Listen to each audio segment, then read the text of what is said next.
Olá, pessoal, sejam bem-vindos a um outro vídeo do canal Trilíngua.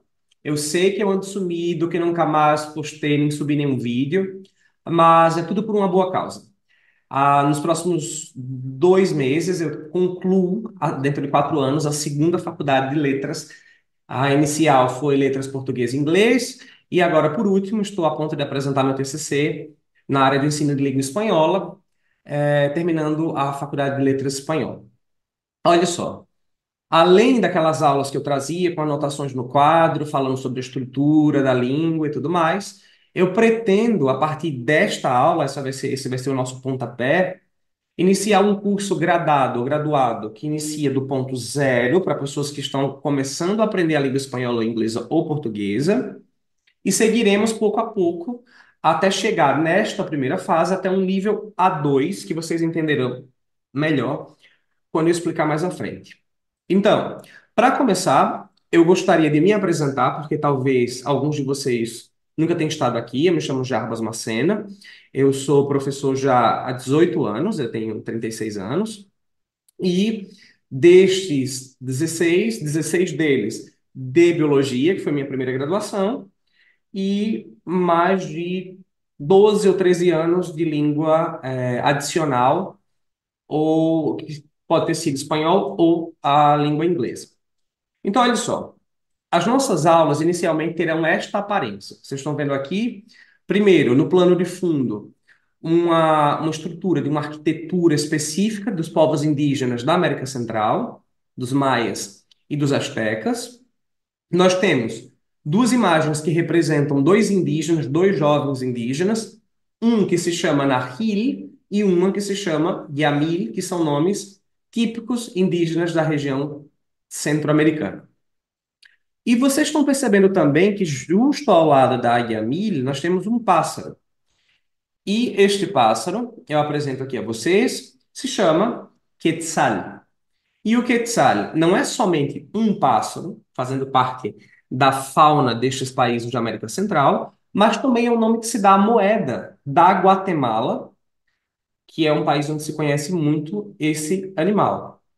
O Quetzal, ele não era somente considerado uma divindade pelos povos indígenas antigos, originários antigos dessa região, mas ele também é o nome da moeda e ele também representa a liberdade ou a emancipação da Guatemala em relação à Espanha.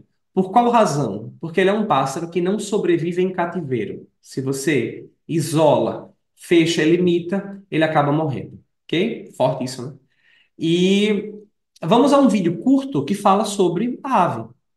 Esto es una ave o una serpiente. Se trata del mítico quetzal, el ave nacional de Guatemala que está en peligro de extinción. Las serpientes emplumadas o de plumas, Quetzalcóatl y Cuculcán, eran deidades de los aztecas y mayas relacionadas al quetzal. Estos pueblos lo consideraban una ave sagrada, y sus plumas eran más codiciadas que el oro, pues eran usadas para tocados y adornos de las clases altas, como el famoso Quetzalapanecayotl o penacho de Moctezuma. Pero ¿por qué los gobiernos de Guatemala y México consideran que el quetzal es una especie amenazada? Algunos motivos son la cacería y el tráfico ilegales, así como la deforestación de los bosques de niebla, su hábitat natural. Además, hay quienes lo tienen como mascota, aunque el quetzal no sobrevive en cautiverio. El quetzal habita en el sur de México, Guatemala, Honduras, El Salvador, Nicaragua, Costa Rica y hasta el noroeste de Panamá. Su extinción, además de implicar una reducción de la biodiversidad del planeta, significaría una pérdida para el patrimonio y la historia de América Latina.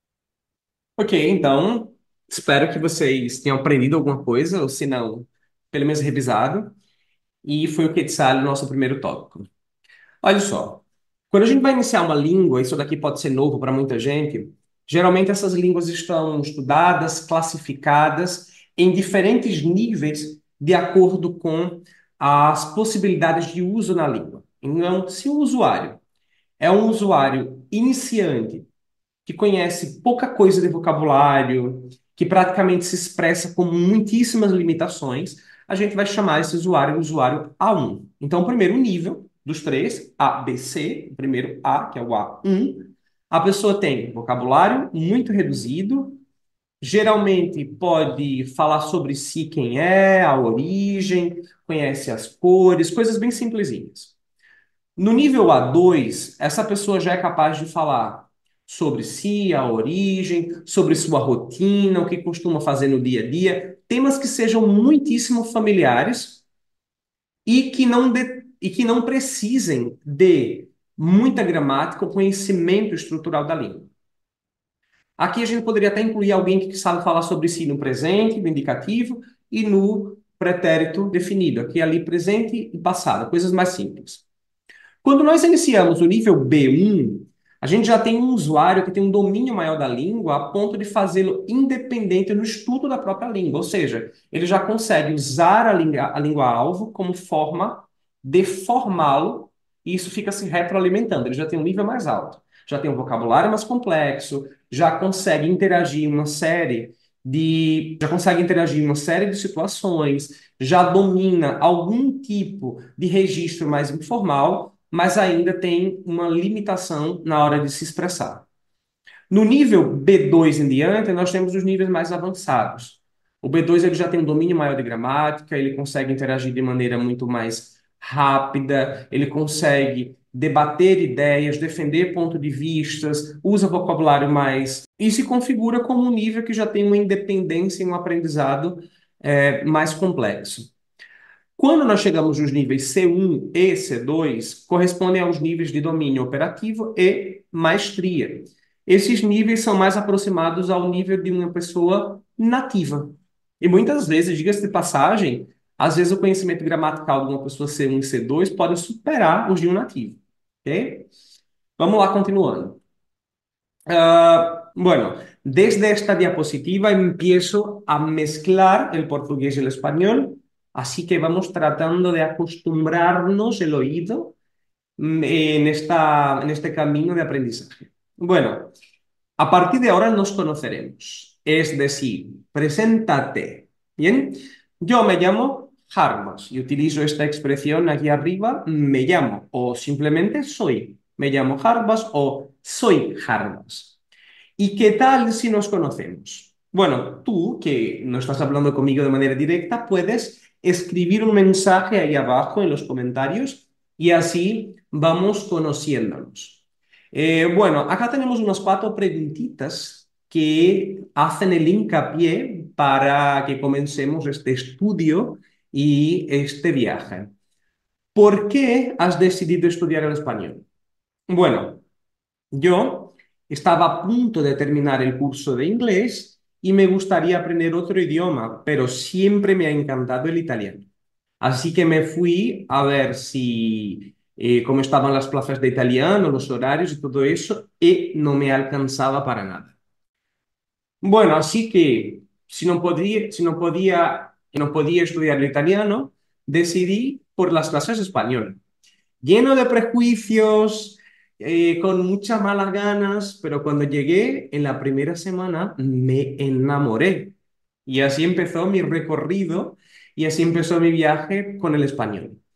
Bueno, sí, yo mantengo contacto con amigos de distintos sitios, Guatemala, Argentina, Chile, y bueno, el español en mi vida lo utilizo muy a menudo, todos los días, ya sea en las redes sociales o para leer o para informarme o para escuchar música, para hablar con la gente. Bueno, bueno, ahora os toca a vosotros escribir ahí abajo por qué han decidido estudiar el español, qué tipo de relación mantienen con él, si conocen a alguien, si tienen un primo, un pariente, un amigo de fuera. Bueno, así empezamos a conocernos, ¿vale? Seguimos. Como una forma de estímulo y también de curiosidad, me gustaría saber hasta qué punto conocen iconos o parte de la cultura de los países donde se habla el español. Yo traje 4 o 5 diapositivas y en cada una de ellas 5 imágenes de algún tipo de comida o cantante o parte de la cultura de algún sitio de habla hispana. Y bueno, cada una de las diapositivas tiene un nivel un poquitín más arriba, es decir, la diapositiva número 2 es un poco más difícil que la diapositiva número 1. Y así seguimos hasta la última. La de número 1, ¿de quién se trata? ¿Quién es este hombre? Os doy una pista. Es un cantante, es de origen europeo, es español y se llama Alejandro Sanz. Posiblemente Los que han vivido en los años 2000 ya han escuchado una canción, o quizás por ahora, no es imposible, que se llamaba Corazón Partido y que se hizo viral en Brasil. ¿Quién me va a entregar sus emociones? ¿Quién me va a pedir que nunca le abandone? ¿Ya han escuchado? A mí me encanta. Bueno, seguimos con la de número 2. La número 2 es una comida típica de muchos países de Sudamérica, incluso nosotros en Brasil. Comemos cosas asemejadas, pero la llamamos pastel. Pero allá, en el mundo hispano, la conocen como empanadas, las empanadas. En Chile las consumen de todas maneras, pero en general suele ser una empanada freída, o sea, sumergida en aceite caliente.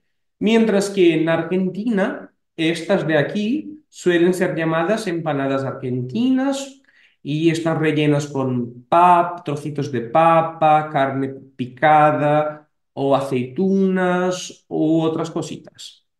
Bueno, así que número 2, las empanadas. Número 3. La figura de número 3 es una figura emblemática del cono sur, no solamente de Brasil, pero también de Argentina, de Paraguay y de Uruguay, que son los gauchos. La gente esta que vive en el campo, que trabaja duro y que es común a estos países del sur. Bien, seguimos con el número 4, que es una bebida típica, también de Sudamérica, que tiene como nombre científico Ilex paraguariensis, que es el nombre científico que le han dado, haciendo un homenaje al país originario, que es Paraguay. Bueno, los indígenas solían consumir una infusión de una hierba, que es la hierba mate, y hacer un tipo de bebida en un mate hecho de origen vegetal que llamamos de chimarrón o cimarrón, que llamamos chimarrón, en Brasil chimarrón. Y es típica en Paraguay, en Chile, en Uruguay también la consumen mucho, en Argentina incluso con jugo, helada, caliente, como hacemos nosotros en Brasil. Bueno, la de número 5 representa a un icono cultural de México que se llama la Catrina. Y la Catrina es una figura emblemática del Día de Muertos que representa, que es representada por una mujer que lleva prendas de ropas muy lujosas y bonitas y caras, mientras que su cara está como de una calavera. Y eso quiere decir o nos hace acordar de que aunque tengamos una apariencia fenomenal, con mucha riqueza, con mucho dinero, un día nos moriremos todos. ¿Bien? Mira qué interesante, ¿no? 5 iconos, una misma lengua y posibilidades diversas de comunicación y simbologías. Seguimos, próxima diapositiva, el próximo slide, un nivel arriba. Bueno, os doy unos 5 segundos para que se familiaricen con las imágenes y seguimos. ¿Qué os parecen? ¿Conocen alguna de ellas? Por ejemplo, la de número 6. También es un baile y es un baile típico de Argentina que se llama, muy bien, el tango. Y el tango, no sé si sabían, era bailado por dos hombres inicialmente y después tuvimos esta versión más conocida con una pareja, hombre-mujer. Número 7 tenemos una olla con un plato típico de España, que está lleno de frutos del mar y muchas gambas, camarones, arroz, azafrán, limones, mejillones, lo que quieran, y se llama paella. Quizás no hayan escuchado este nombre con esta pronunciación, quizás paella o paella, pero es lo mismo. La imagen de número 7 en la imagen número 7 tenemos al señor este muy conocido y también muy querido por muchos, que es Pepe Mujica, el expresidente de Uruguay, eh, y ahí en número 8. Muy bien. Número 9 tenemos Machu Picchu, la ciudad sagrada de los incas, que está ahí en las alturas de Perú. y creo que a ustedes les gustaría también visitarla como yo. Seguimos número 10. Tenemos una de las figuras emblemáticas de México, que es la figura antropomorfizada de un grilo, de un chapulín, un grillo, un chapulín, en forma de gente, de hombre, que ayuda y salva a la gente. A mí me encantaba mucho más que el Chavo del Ocho, aunque también sea bueno. Bueno, seguimos, nivel más alto aún. Número 11. Tenemos, bueno, os doy 4 segunditos y para que se acostumbren a las imágenes. Nivel 3. Número 11 tenemos la bandera de Guatemala. Si se os fijáis, hay un ave ahí en el centro que es un quetzal, este que recién conocimos. Bueno, número 12 tenemos los Rapa Nui, estas figuras, estas estatuetas, no sé cómo decirlas, como piezas de arte, hechas hecha por los indígenas, los aborígenes ahí de la isla de Pascuas, que pertenece al Estado chileno.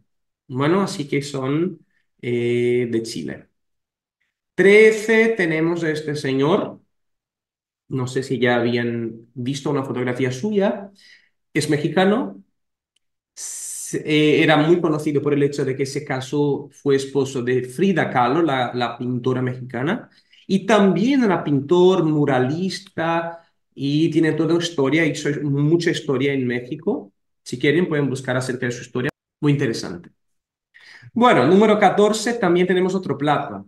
Es un plato típico de Perú, que está hecho con trozos de pez blanco, de peixe, lleva mucho limón y otros tipos de aderezos que hace un plato muy conocido y rico, que es el ceviche, ¿vale? Un plato de ceviche.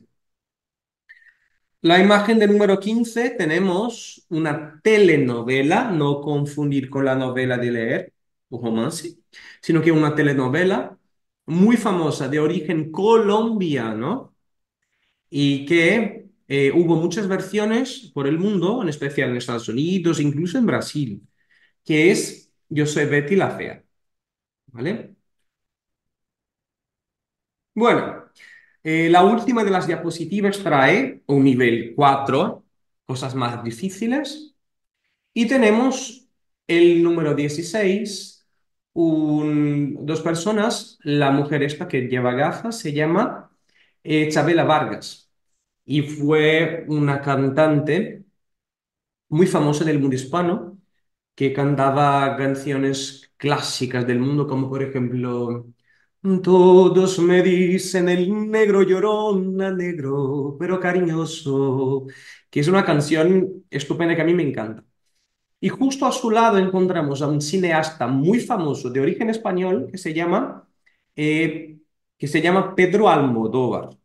Y Almodóvar hizo unas películas, incluso se ganó un Oscar, y hizo unas películas porque trae una narrativa incomún, pero que trae también temáticas muy profundas acerca de la sexualidad y todo eso. Bueno, en el número 17 tenemos el Salar de Uyuni, que se ubica en Bolivia. Y es muy común que la gente que hace vlogs y todo eso va a visitarlo y se saque unas fotografías increíbles porque espeja el cielo y se parece a una cosa sola. Las fotografías son muy bonitas. Bueno, en el número 18 tenemos a una persona que ya apodaban de Macorina, que ha sido una acompañante nocturna de muchos hombres muy famosos de La Habana, de Cuba, y que ha sido incluso la primera mujer a manejar un coche en una época en la cual las mujeres no podían manejar. Así que se hizo famosa porque mientras paseaba por la ciudad de La Habana, le acenaba a las mujeres de sus amantes de manera muy curiosa. Busquen su historia si os gusta. Bueno, en la imagen de número 19 tenemos a una cantante y también multiinstrumentista, poetisa cantautora que era Violeta Parra. Era chilena y nos dio una de las canciones más típicas del mundo hispano, que es Gracias a la vida, que a mí me encanta, y desafortunadamente se mató. Pero bien, seguimos. La figura número 20, la imagen número 20, tenemos los chapulines. ¿Se acuerdan del personaje el chapulín colorado? Acá tenemos los chapulines de verdad, son grillos. Y ahí en México, algunos grupos suelen consumirlo freído y en preparaciones, y es típico de allá, ¿vale? Así que espero que se hayan salido muy bien con las 20 posibilidades del mundo hispano. ¿Y cuántos acertaste? ¿Cuántos de ellos? ¿Cuántos de los 20? Déjame saber, póntelo ahí abajo. Bueno, seguimos. Aqui vuelvo al português. Não? Vamos lá, pessoal. Aqui eu trago uma série de informações num slide só. Porque se te fizessem a seguinte pergunta: qual língua se fala na Espanha? Isso aqui corresponde ao mapa da Península Ibérica. E nós temos aqui à esquerda, mais comprido, deixa essa ponta roxinha até aqui embaixo, o território de Portugal, enquanto que toda essa parte restante seria o território da Espanha. E aqui, justo acima, que não tá, mas só para a gente ter uma noção, seria da França. Então, vocês observam que tem regiões da Espanha que têm contato com a França, que seria tudo isso aqui, e existem regiões da Espanha que têm contato, fazem limite com Portugal. Isso significa que nestas regiões aqui nós teremos eventos muito interessantes, onde os dois códigos, português e espanhol, entrarão em contato num contínuo social bem diferente do que acontece, por exemplo, nas regiões mais extremas dos lados opostos. Isso faz com que nós tenhamos eventos muito particulares. Primeiro deles, a gente tem que relembrar que a Península Ibérica, antes de delimitar o que é Portugal, o que era Espanha, era praticamente uma coisa só. As pessoas migravam de maneira mais independente, as pessoas se estabeleciam nesses locais e mantinham suas culturas e línguas. Em outras palavras, antes de o espanhol ser a língua oficial, obrigatória por lei de ser ensinada nas escolas, ele era mais um idioma que estava presente na Península Ibérica junto com tantos outros. Então, com a Reconquista e com o domínio dos reis católicos, o idioma que surgiu na região central da Espanha, que era o castelhano, acabou sendo obrigado para o restante do país, e a gente tem basicamente o castelhano como um sinônimo do que a gente conhece como espanhol, que foi um termo mais, digamos, internacional que foi levado para o mundo. Então, quando te perguntarem se é espanhol ou castelhano, dá no mesmo, ok? Tanto faz. Agora, se perguntarem qual é a língua que se fala na Espanha e me disserem que é o espanhol, está parcialmente correto. Porque não somente o espanhol é falado, mas também o galego, o catalão, o basco, que é o euskera, o astur-leonês, o aragonês, o occitano. Existem muitas línguas. Então, vamos partir para essa primeira aqui em roxinho, que é o galego. Eu trouxe amostras de algumas dessas línguas para a gente ter uma noção de como elas soam. E o galego já avisa de antemão que é o mais semelhante entre elas com o espanhol, com o português e com o português do Brasil, ok? Inclusive, muitos dos portugueses inicialmente que chegaram ao Nordeste, que é a região de povoamento mais antiga do Brasil, se falava basicamente galego. Então, para vocês terem uma ideia da semelhança, aqui onde eu vivo, Alagoas, região antiga de colonização também, as pessoas do campo usam muitas palavras que têm uma origem galega. Palavras como um mói, para falar que é um monte de coisa, é um mói de gente, se usa. O oxente também tem uma origem galega, porque se utiliza o X no lugar do G. Então, por exemplo, xente e não gente, ou biologia e não biologia. Mas a semelhança sonora, inclusive, é altíssima. Então, vamos seguindo adiante. Nós temos o catalão, que corresponde a essa região em vermelha, que pega, por exemplo, cidades, inclusive, bem famosas, como a cidade de Barcelona. Nós temos em verdinho aqui o euskera, o basco, que também é falado na Espanha, e por isso a proximidade também. O astur-leonês, próximo aqui. Aragonês, aqui também próximo da França. E o occitano também em algumas regiões. Lembrando que, apesar de todas elas existirem, elas são línguas cooficiais. porque o espanhol, por lei, aqui tem, a gente tem a lei de 78, é a língua oficial do Estado espanhol. Ok? Eu trouxe alguns vídeos curtos para a gente ouvir como que soam estas línguas. A primeira é de um canal do Instagram que se chama Digo Choeo, que é desta simpaticíssima moça que é a Esté, e ela ensina o galego, e nesse vídeo curto ela traz as cores em galego. Então preste atenção à semelhança. As cores en galego: vermello, laranja, amarelo, verde, azul, violeta, rosa, branco, negro, gris, beige, marrom. Puderam observar as semelhanças com o português? Vamos para detalhe que eu comecei pelo vídeo 4, galego. Então vamos para o 1, que é o aragonês. Observe que também tem uma semelhança com português, espanhol e italiano. Es aranès i tostem a lluitat per estar persones llibres, que hi ha des causes que jo trapi que és força important. Que tostem eris unes que han pres les decisions sobre la nostra terra, i hem estat persones que la nostra terra és un signe d'identitat, perquè la nostra terra, la Val d'Aran, és un lloc que é important. Acho que deu para identificar algumas palavras, né? Vamos para número 2, que é o basco ou o euskera. Deustukoa, hain zuzen ere. Txikitatik interpretazioa izugarri gustatzen zait. Nire ikastetxean oso antzoki handia zegoen, palkoekin. Beraz, azkar eman nuen nire izen antzerki taldean.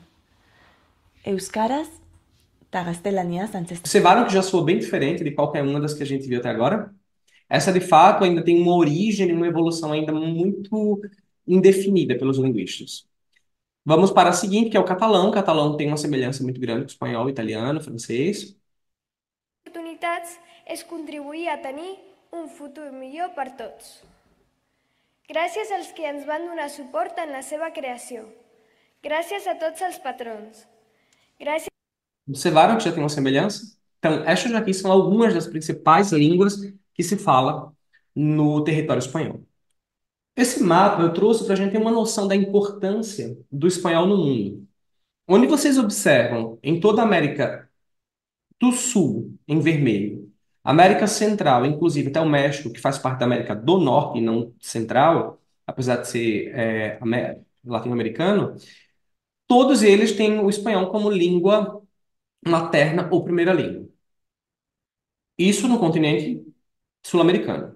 Quando nós vamos para a África, nós temos aqui na costa a Guiné Equatorial, que é o único país de fala hispânica, de fala espanhola dentro da África. Nós temos as Islas Canárias e algumas pequenas ilhas que fazem parte da Espanha, e as cidades de Ceuta e Melilla, assim como Marrocos, que tem um certo nível de uso da língua espanhola pelo contato histórico e a proximidade geográfica com a Espanha. Ou seja, o espanhol, por enquanto, em toda a América, ou quase toda. Na África, nós temos, no continente europeu, seja pela Espanha, como pelo fato de que é uma língua da União Europeia, uma língua oficial, e nós encontramos também o espanhol até nas Filipinas, que durante os empreendimentos das navegações dos espanhóis, eles chegaram também às Filipinas, e esse nome não é à toa, por conta do nome do rei Felipe, da Espanha, e acabou que o contato de mais de 100 ou 200 anos com as Filipinas trouxe um monte de palavras do espanhol. Então, observem a extensão do uso dessa língua e a sua importância. Para a gente esmiuçar isso mais em números, ok, o slide seguinte eu quis trazer um pouco da variedade do espanhol de outros locais, porque geralmente a gente só pensa em espanhol e Espanha, e esquece que o espanhol ele é diverso e sofreu influência de uma série de outras línguas ao redor do mundo. Em especial, aqui na América do Sul e os diferentes grupos indígenas que já habitavam quando os europeus chegaram. Então eu trouxe, só para que a gente tenha uma noção de como soam essas vozes esquecidas ou mais silenciadas, eu trouxe grupos indígenas Mapuche, que é este vídeo aqui, que a gente vai ouvir agora, e que são grupos indígenas que falam uma língua chamada Mapudungun, que é típica no Chile. Kimuwantagami keini kememonyeleamche, mapuniam kememonyen, mleikom pramayal, normonyen, Ok. O segundo exemplo que eu trouxe é o Guarani, que é a língua que se fala no Paraguai. Eles são bilíngues e ela compartilha, inclusive, com o nosso Tupi-Guarani uma série de características. Eu vou colocar para a gente ter uma noção de como soa. Soy María, Aiko Paraguaype, yo soy mío en Bayamoite, campaña, Aiko sí, eso sí, pero ahí pone Itereí, o do inhumilde la yo soy mío, pero Baiko ya para ayudarme, are con a ti familia, ti con are con agua, Aiko con a. Se vocês tiverem curiosidade, existe o Masterchef Paraguai e é muito comum que eles mesclem o português com o Guarani e que tenha legendas. Então, fica a dica. O terceiro trecho que eu trouxe foi de uma língua dos povos indígenas Quechua. O vídeo que eu trouxe foi um pouco de como soa o Quechua, que é uma língua importante de muitos povos aqui da América do Sul. Imainaya, Quechua parlan quichu. Ari, sumasta parlani. Ima sutikiri. Kasiaman kai sutiba. Maimanta kankiri. Ururumanta bolia ja tamanta. Imaina Quechua ya chakar kanki. Huchimanta. Tata imanta o mama imanta ya chalkane. Español ta parlan quichu. Parla ñanita. Imaina español ta ya chakar kanki. Escola pela espanhol cargo. Mana. Eu não poderia deixar de citar um pouco a influência do Brasil. Nós somos uma potência regional. Isso significa que, ao compartilhar muita fronteira com diversos países de fala hispana, o nosso português, por ter uma força econômica, acaba influenciando essas línguas também. Então, além das línguas indígenas de outros cantos, as nossas línguas indígenas e o nosso português também afeta o espanhol. Se você encontrar palavras do português no espanhol, sim. E eu trouxe um vídeo curto para ver como que soam algumas dessas línguas nossas.